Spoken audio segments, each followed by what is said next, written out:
kalau dengan KIB sekarang ya, Ya. artinya berarti KIB ini walaupun P3 sudah mencalonkan Masih ada. Ganjar, KIB masih tetap ada dan utuh ya. Utuh. Apalagi kalau sikapnya nanti sama dengan P3 semua. Kalau PAN mendukung Mas Ganjar, kalau Golkar mendukung Mas Ganjar kan KIB plus PDI Perjuangan. Jadi bukan hal yang membuat KIB harus pecah. Yeah. Karena sebelum P3 memberikan dukungan sebenarnya Golkar kan juga sudah menetapkan Pak Erlangga sebagai capres. Pak Zul juga sudah menyampaikan di Rakornasnya beberapa bulan yang lalu di Semarang. PAN bahkan disampaikan langsung oleh Pak Zul, meskipun itu wujudnya puisi ya. Yeah. Itu kan nama Ganjar dan Erik. Untuk capres dan cawapres. Kalau nama Pak Erik nggak masuk ya di P3 ada? Oh masuk. Pak Erik dan Pak Ganjar itu dua nama yang paling intensif mendekati P3.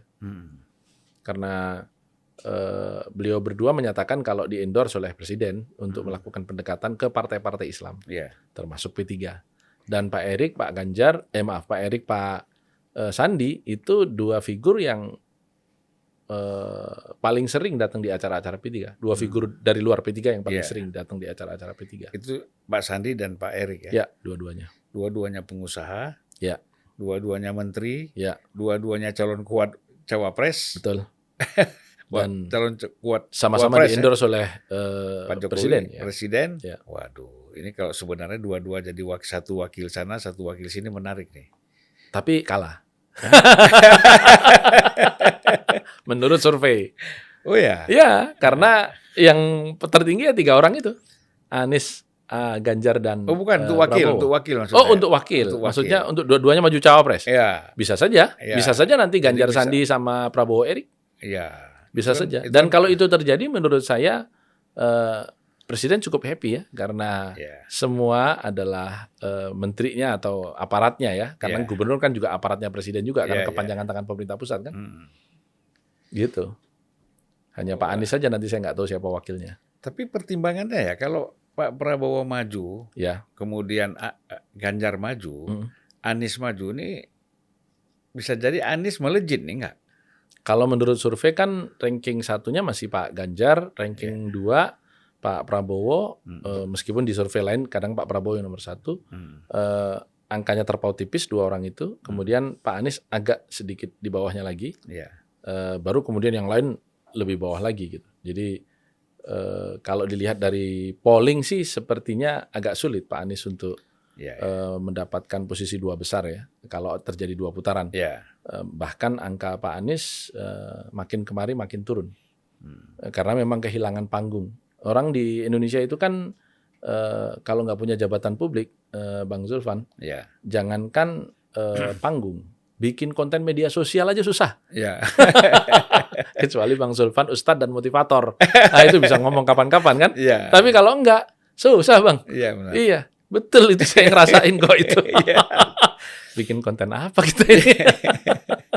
Dan memang kalau problem Anies itu kan problem sekarang partainya juga masih belum jelas ya. Saya melihat kan begini. Partainya sih sudah jelas. Masalahnya wajar Demokrat mensyaratkan AHY sebagai cawapres. Dan kalau itu tidak dipenuhi berpotensi goyang. Kalaupun secara terbuka sudah menyatakan Demokrat mengikuti apa yang disampaikan oleh capres untuk cawapres terbaiknya. Tapi kan kita tahu dalam politik itu kan ada pernyataan di depan publik, ada kenyataan di belakang publik. Begitu. Makanya kan kalau dalam piagam kesepakatan 3 partai itu kan menyatakan bahwa soal calon wakil presiden kita serahkan kepada Pak Anies sebagai capres. Prakteknya kan nggak mungkin Prakteknya begitu. Kita lihat misalnya yang paling jelas itu adalah PKS. Setelah itu menerima Sandiaga Uno untuk dipasangkan dengan Anies. Dan itu tidak akan terjadi. Tidak akan terjadi. Kedua Mahfud. Mahfud MD menolak kan gitu. Setelah mencalonkan Ahmad Heriawan dan siapa? Hidayat Nur Wahid. Kader internal PKS lah. Nah, jadi kalau kita lihat di sini kan ini isi piagam ini berarti nggak dipegang. Begini Bang, piagam itu kan sebuah dokumentasi formal yang memang membuat koalisi itu bisa disebut. Tetapi dalam praktek kan bergantung kepada pimpinan partai itu. Ya. Dan praktek ini kan dinamis, gitu. Jadi kalau kemudian misalnya Pak AHY tetap dalam posisi cawapresnya harus saya misalnya, kalau enggak ya sudah misalnya begitu kita enggak bergabung, itu juga suatu hal yang wajar. Ya. Dan apalagi kalau Demokrat ini kan sedang digoyang juga ini persoalan PK-nya Pak Muldoko. Oh ya, apalagi kalau nanti PK-nya Pak Muldoko terkabul. Ya. Ya. Berarti ada 2 pengurus. Bukan ada 2 pengurus, ya pengurusnya tunggal secara hukum. Karena saya pernah mengalami, saya juga menang di PK. Jurisprudensinya adalah wajib di SK-kan oleh Menteri Hukum dan HAM. Oh, jadi Pak Muldoko yang jadi mimpin Demokrat kalau PK-nya menang. Ya, kalau PK-nya menang ya. Secara hukum negara harus mengeskakan Pak Muldoko. Menurut Pak Romi ini siapa nih, Mas? Siapa? Saya bukan dukun, Bang. Mana tahu dapat informasi.